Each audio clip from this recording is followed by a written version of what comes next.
When we think of Christian history, most of us think of the story that moves westward.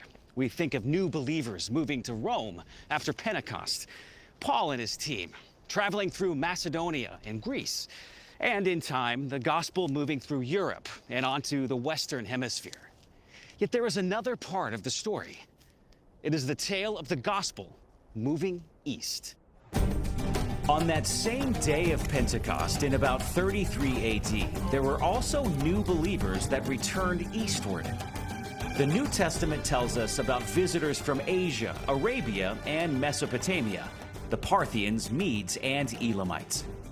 All of these visitors returned home with the gospel of Jesus Christ. In time, some of Jesus' disciples also went east. Thomas went into what we now call India.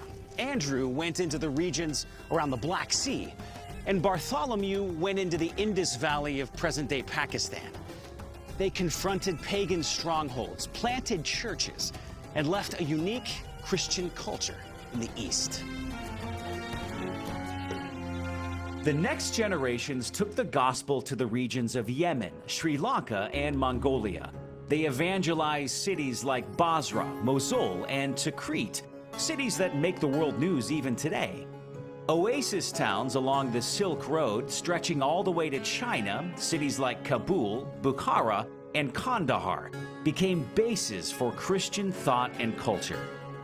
Although small church populations remained in Iraq, Pakistan, and India, the rest of Central Asia became almost entirely Muslim. The Eastern Christians that remained lived in captivity. They were subject to heavy taxes and were prohibited from sharing the gospel. Churches survived, but barely.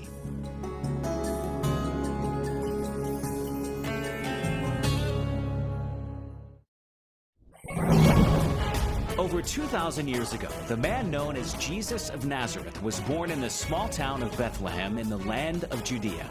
His extraordinary life, brutal execution, and miraculous resurrection from the dead attest to the truth of his claim to be the only Son of God. This is the story of how Jesus, through the lives of his faithful followers, has become known around the world, impacting all of human history from the first century until today.